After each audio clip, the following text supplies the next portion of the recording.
pepperoni, sausage, and spit. First, a food service worker at Comerica Park arrested after a stomach-turning video went viral. And the other employee that took the video says he was just trying to warn others. May said he tried to report it to his manager, but wasn't heard. I went home and I posted the video to show people what was going on because they obviously didn't want to listen. I was going to stay after to go down and speak to the HR to not cause a scene in the stand, but they didn't want to listen. It blows my mind that stuff like this is still happening today. I worked in plenty of different restaurants and I had good customers and I had bad customers, but I never took it personally to the point where I wanted to do this to someone.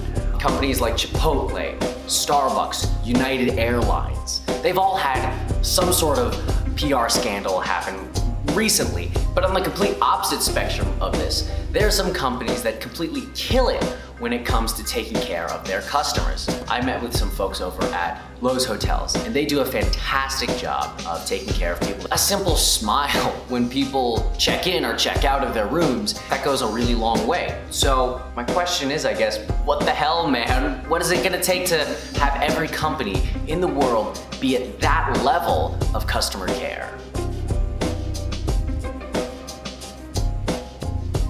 Okay, I'm gonna stop by Donna and pitch her my idea. I don't know if she's seen the pizza spitting video or not. So if she hasn't, I think I'm about to seriously ruin her day. Hey, Donna. What's up, Jaime? Did you check out this amazing video? Yes, I did. It's disgusting. I never want to watch it again. I think we should make that our next episode. Okay. Do you know where you want to go with it? Not really, but like, clearly there's something going on if people are spitting in pizzas. There's probably something messed up in a company. Oh, do you need to take that? Should we continue this conversation later? Yeah, no, it's okay. Okay. Green light, episode 4 on spitting pizza? I think it's a good idea, so I think we should roll with it. Okay. Yeah? Cool. Yeah, Let's do it. Did you guys see the Detroit Tigers pizza spitting video? Yeah, the one you sent. Yeah. I know they have rules in place. Like, they definitely don't have like a rule saying like, hey, it's fine if you spit in the pizza. And like, whose job is it to fix this? What do you think I would say? Managers? Like training? Top of the top. Yes, leadership. And yeah, CEO's fault. It's not a bottom up. It's a top down, like all the way at the top. You know, and it's laziness. Who's to blame for laziness, you think, or is that? I say, if you were writing a letter to the CEO, since we're saying it's the CEO's fault, what would you say? You want me to write a letter to CEOs? Yeah, write a letter Do to it. the CEOs. You're not going to record. I have to write. Yeah, right. If I Handwritten. write it, then you'll record it. Cursive You want it also. handwritten. Handwritten note. Handwritten. Old school. Signed by you. I'll write a letter. Down Not for the that? first fucking letter I wrote. Cool. I'll do it. I'll write a letter. Good. Okay. Cool. That's it. Hey man, how's that letter going? It's good. I got a flight tomorrow. I'll wrap it up tomorrow and then we'll be able to roll with it. Okay, cool. You're not in Europe now? I thought you were. I am. Okay. So we got Madrid now Milan. Okay, alright, I had it the other way around in my head. My bad. Sounds right. Yeah. Go ahead. Ready to go? No, you're just trying to take my lines from me. Did you read it? I did. You didn't think I could write something like this so quick, did you? I had my doubts. You got it. I lost a bet. Did you? Yeah. I already had it memorized though. Attention CEO, this is all on you. Millennials don't suck, their managers do. I broke this news to a group of CEOs over a lunch in New York City. It went over about as well as a black tuxedo at Diddy's white party. But it's true, our workforce is in trouble and responsibility rests squarely on the shoulders of the people in charge. That's you. Never before have we had 5 different generations at work at the same time. Traditionalists, baby boomers, Gen X, millennials, and the first wave of Gen Z. Welcome to the party, kids. The workforce is different. The jobs are different, the tools are different. But some of the things that hold our workers back and ultimately hinder the success of most businesses has stayed the same. I believe we can prepare our workforce, but it requires action. The kind of action that's possible only with a CEO's leadership. So CEO, here's your punch list. Number 1, tie HR to performance. For too long, the people responsible for training, developing, hiring, and retaining our employees, they've had an easy ride. You want them to hire, train, and retain the best employees, period. But if you look at what's happening, we can't help but think that we're sort of failing there. In fact, 43% of millennials will quit their first job in a year or two. The number one reason why? They're not prepared. See, you want to get your senior HR people to do better. Pay them for it. Pay them to perform. Now, listen, it absolutely is not an attack on the entire HR world, but it is an attack on those who keep investing in the same ineffective tools year after year and who clock out faster than the people that they employ. So try this. Take half their compensation. Tie it directly to metrics like retention rates, revenue targets, and employee assessments. If their reaction is negative, then you know they aren't performing. If they're excited, I want them on my team.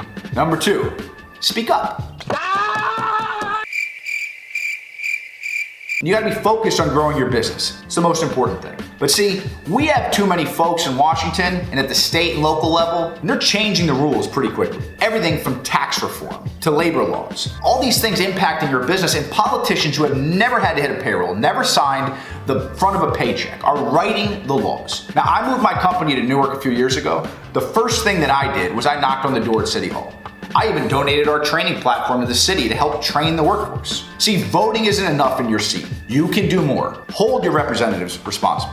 And number 3, choose better technology. Less than 1% of all employee training is done on a mobile device. Meanwhile, 98% of your workforce, they use a smartphone. And every single millennial will touch one within 15 minutes of waking up. And yet, CEOs are still approving the purchase of clunky software and tools that can only be used on a desktop. We have a 21st century workforce, and we're still using learning and development and training tools from the Reagan administration. Too many CEOs are continuing to let HR invest in the safe stuff. And safe means forcing employees to watch hours and hours of boring video webinars at their desk, and unfortunately it all comes with the same lousy results. This is your call. And with the future of work changing rapidly due to new technology and robots and growing skills gap, you know the people who drive your workforce are more important today than ever. CEOs can't afford to stay on the sidelines. You must step in to ensure that the leadership you put in charge of hiring, training, and engaging your people are equipped and constantly challenged to deliver. What good is a chief people officer if you have no people? The time is now. You must mobilize and take action.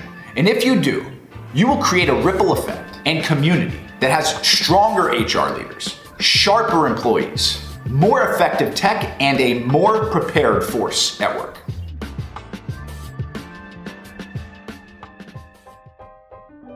So holding HR to higher standards, speaking out in government on behalf of your company, and providing better technology for the people that work under you, these are just a few things a CEO has to do in order to prepare their team for success. It's a leader's job to lead, obviously, but employees have a huge responsibility to make sure that their company is as good as it can be. That's where I guess my view on this differs a little bit from Sam's. I don't think it's as strictly top-down as he described it. Don't get me wrong, a CEO still needs to set the standard. At a certain point, employee needs to return the hard work, dedication, and trust a CEO should be providing them. A lot more responsibility falls on to an employee, especially if a CEO is doing their job and providing such a work environment for their employees. I'm really lucky to get that here every day. We're having back-to-back meetings with so many clients, both old and new. It's been amazing to see all these companies, how their CEOs get their people fired up for success. It was funny, we actually just met with some of the folks over at Madison Square Garden. Oh, that is an alarm I set for another meeting, so I gotta go.